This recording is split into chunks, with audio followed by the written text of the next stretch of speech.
Practice Listening Test for IELTS, Version 9, Test 9. Instructions. You will hear a number of different recordings and you will have to answer questions on what you hear. There will be time for you to read the instructions and questions, and you will have a chance to check your work. All the recordings will be played once only. The test is in 4 sections. Write all your answers in the listening question booklet. At the end of the test, you will be given 10 minutes to transfer your answers to an answer sheet. Now turn to Section 1. Section 1. You are going to hear a talk by the course director. Look at questions 1 to 9.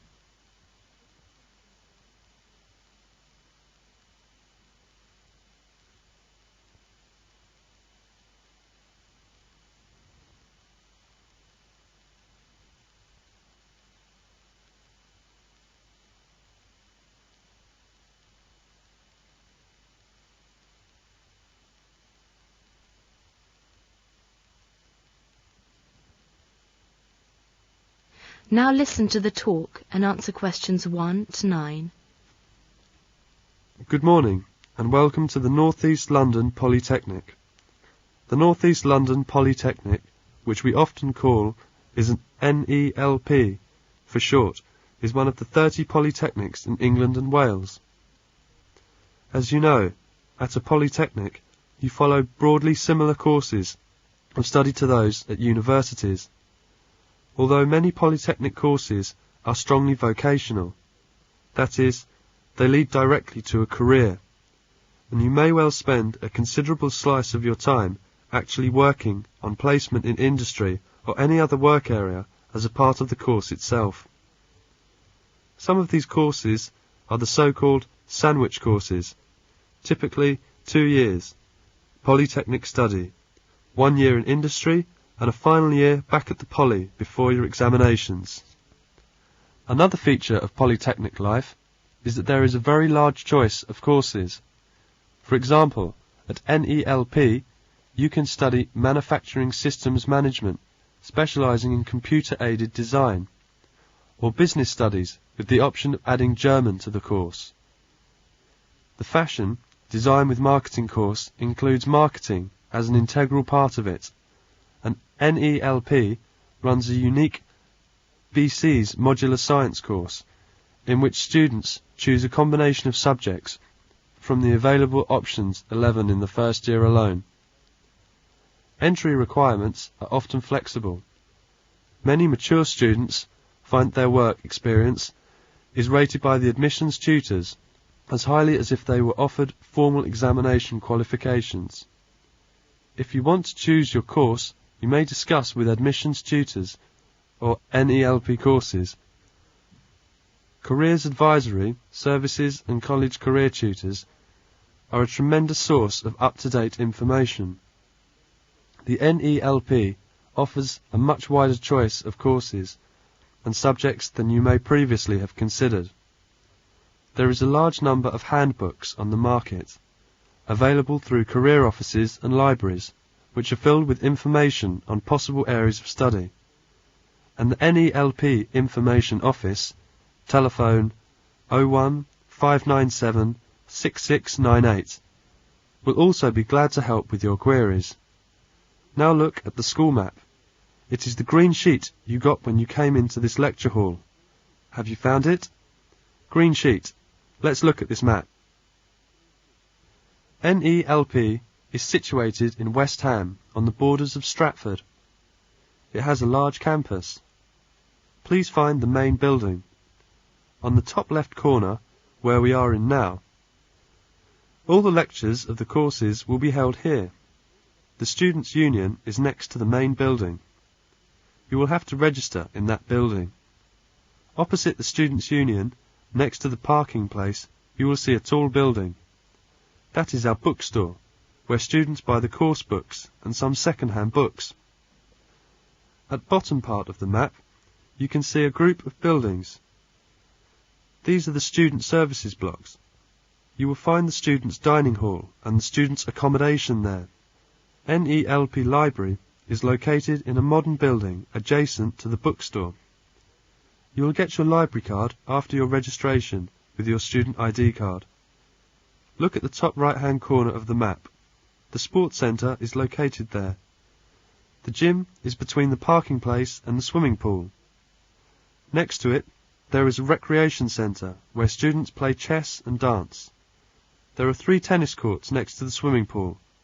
I hope the map will help you to know the campus. Thank you. That is the end of section 1.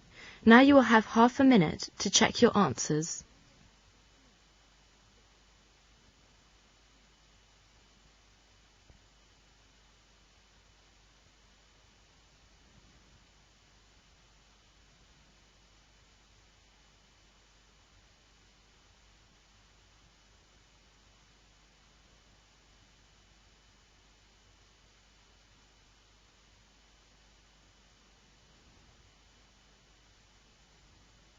Now turn to Section 2.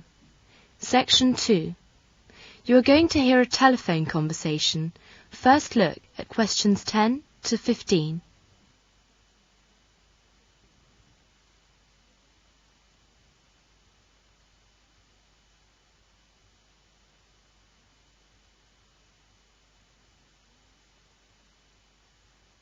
Now listen to the conversation and complete the message.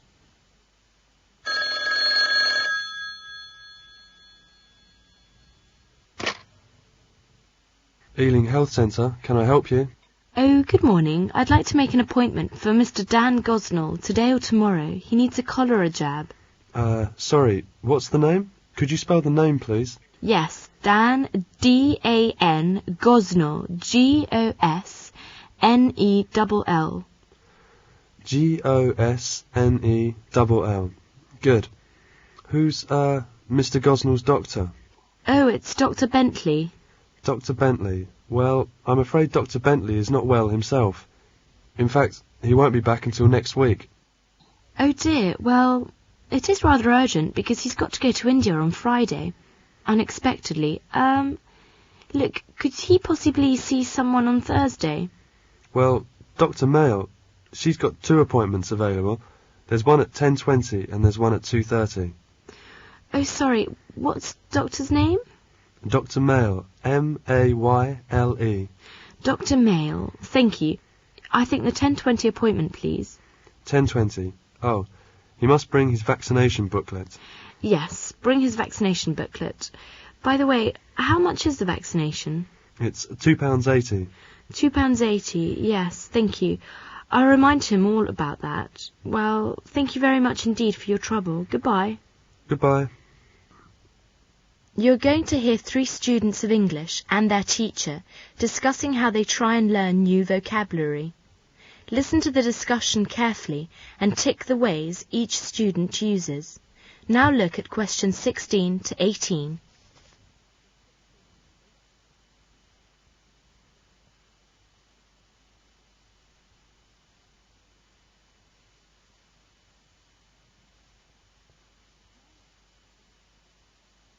Now listen to the discussion and answer questions 16 to 18.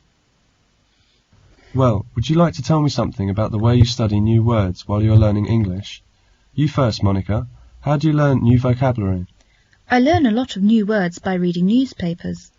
I look up each new word in my dictionary. I see. Eric, how do you learn new words? Well, I like reading newspapers too, but I don't use a dictionary. I can usually guess the meaning of new words. I also read sport magazines because I'm interested in sports and I can guess what the new words mean. Yes, I think that's a very good way to learn new vocabulary. What about you, Susan?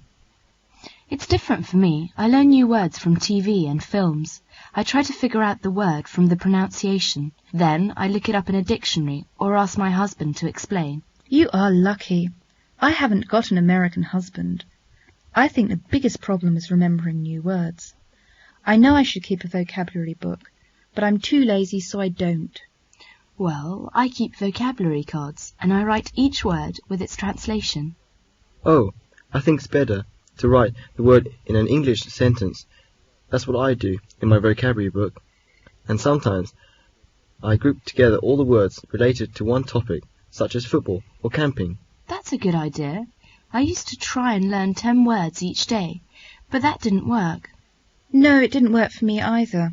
You can't remember the words if you don't use them. I do a lot of crossword puzzles, and that helps me. I try and use new words when I talk to people or write to them. Well, it's quite an interesting discussion. Now let's talk about... That is the end of section 2. You will now have half a minute to check your answers.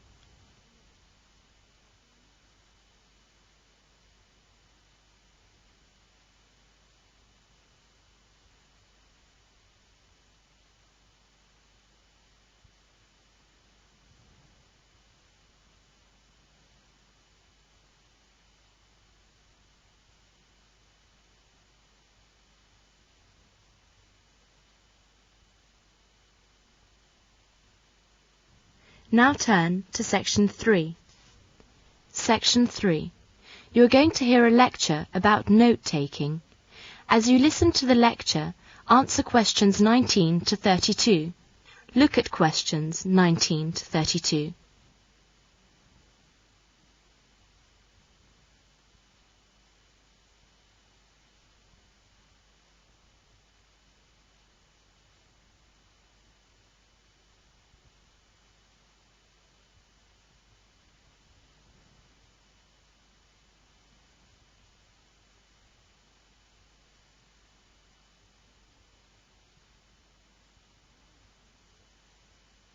Now listen to the lecture and answer questions 19 to 32. I'd like to welcome Dr. Norton to our series of lectures on study skills. And I must say, judging by the numbers of you in the audience out there, that is the most practical lecture we have had in the whole term. So rather than take up any more of your time, I'd like to introduce Dr. Norton. Thank you. I'd like to begin by saying how pleased I am that so many of you have come to the first of our study skills sessions this term. Today I'll talk about how to take notes. Note-taking is quite an interesting topic to discuss. First I would ask, why do you take notes? I think you might consider 2 reasons. First, notes are an aid to memory. Obviously, if you are reading for a long essay over a period of weeks, or for 2 or 3 essays simultaneously, then you must have some system of sorting and recalling the information you will need when you finally come to plan and write the essay.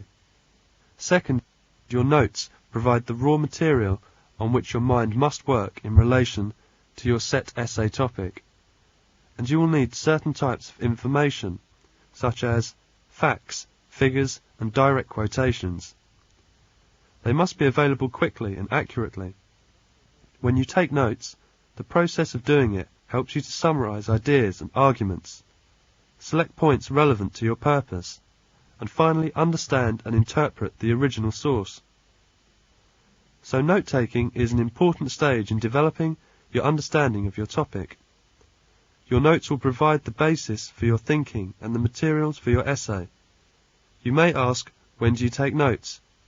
It really depends on your own purpose and the stage of reading you have reached.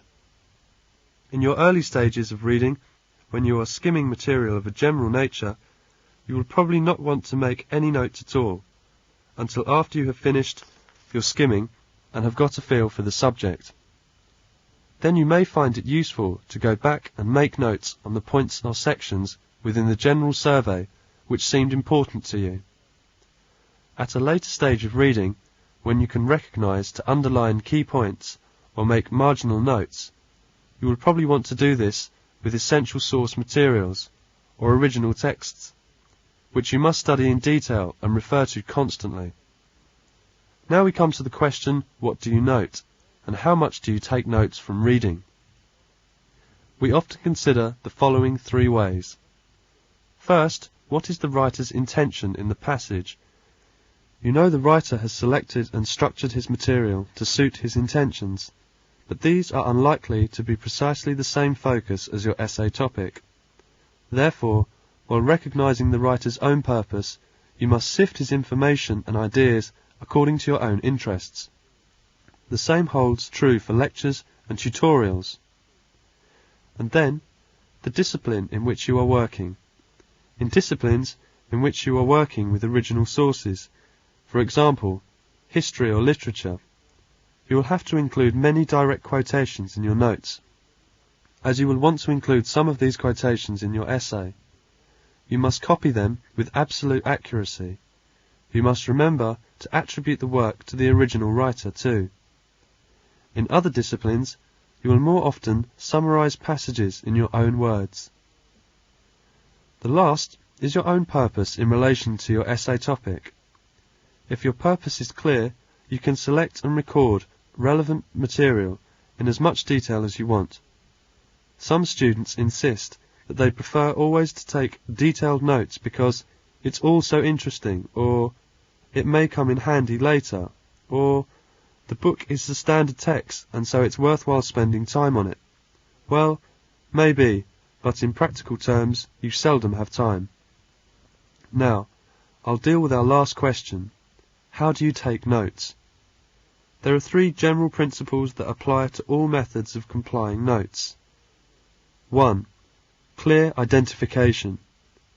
Your notes must be clearly headed with all the bibliographical details you may later need. When you want to use these materials in your essay, in practice this means you must record the author, title, place of publication, publisher, and edition and date. And next to each key point or direct quotation, you must note the exact page reference. 2. Flexible system. You should record your notes in such a way that it's easy to rearrange them for the purpose of your essay. Notes made on loose-leaf paper and cards have the advantage that they can be shuffled, combined and recognised in the planning and writing stages of your essay. 3. Room for comment. Wide margins are useful. As you build up your materials, you will find you want to add cross-references to other sources. You may also want to include your own comments or reactions to the text, or just indicate that a certain point may be crucial to your essay. That is the end of section 3. You now have half a minute to check your answers.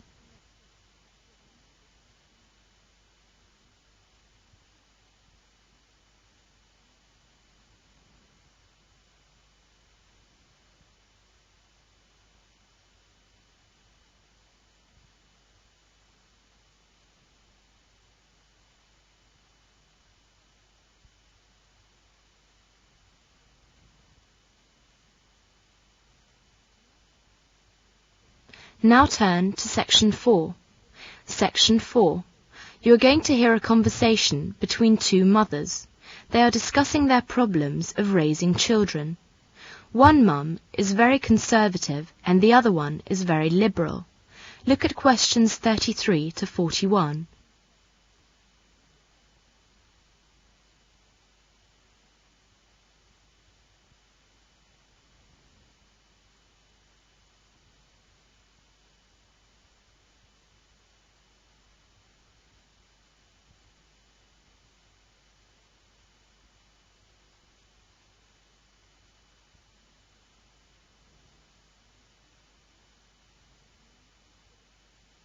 Now listen to the discussion and answer questions 33 to 41. Hi, Katie. How are you? I haven't seen you for ages. Hi, Sally. Pretty good. How about you? How's Jim? How are the twins? Jim's fine, thanks, but the kids are a bit hard to handle, actually. What do you mean? Well, they were pretty easy to take care of when they were infants, but they are really starting to go a bit wild. I'm really hesitant to do anything drastic, because I want them to be creative and free-spirited. So, what kind of things have they done? Well, the other day they were both running around in the store. I told them to stop, and they did for a short while. But then they went at it again. Pretty soon John had knocked over a stack of boxes, and Joe started stepping all over them. It was really embarrassing. Wow. That does sound like a tough situation. So, what did you do? Well, I figured that they were just being kids, so I apologized to the store manager and I left. I won't be going back to that store, that's for sure. What about John and Joe? Did you discipline them? Not really. You know, they're just kids. They don't really know better. Well, I hate to disagree with you, but I really think you have to teach them what they can and can't do. If you don't, you'll have a lot more of the same embarrassing incidences. I'm kind of afraid that they won't be able to handle a strict approach. They're so small. If my children are anything to go by, I'm certain that they can learn even from a small age. I remember when my kids were young, I used to go bonkers too. Then another mum told me I should set the limits. You know, like tell them what is okay and what is not okay. Then I had to be ready to enforce the boundaries. And if the kids were over the boundary, I had to be consistent in disciplining them. What exactly do you mean by disciplining them? Well, it depended on their age. When they were young, I would just restrain them for a while. As they got older, they had to sit out, you know, like away from everything that was distracting. And then I even had to spank them a couple of times too. Gee, I don't know if I could do all that. I really love them too much to discipline them. Well, I sort of thought of it as this. I love them so much that I have to sometimes do the hard thing. I mean, it's no fun to discipline your child, but I know it will teach them the right way to behave in the future, so it's actually for their own good. Yeah, I can sort of see what you mean, but doesn't that stifle their creativity? That's what some people say, but you know, my kids are extremely creative. Remember when Samantha won the art prize in her school? And what about Jeremy, who won the prize for creative writing? I really don't think disciplining them has stunted their creativity. You may be right. It sure is a tough thing to do, though. It must break your heart when you have to spank them. Yeah, that was one of the hardest things I ever had to do in my life. But after I spanked them once or twice, they really stopped disobeying me. It was pretty incredible. Oh, but you know, when you spank them, you really need to sit down and talk with them first and make sure they understand why you're spanking them. Also, they need to know that you still love them very much. And after the spanking is over, we always hug and kiss. Well, that's interesting. It certainly is food for thought. I'll talk it over with my husband tonight. Maybe we'll have to change our approach to parenting. Good luck. It's really a tough job, but it's amazingly rewarding too. Thanks a lot for your advice. Please say hi to your kids and David for me. Okay, and say hi to Jim and John and Joe for me. I will. Take care. See you later. Bye.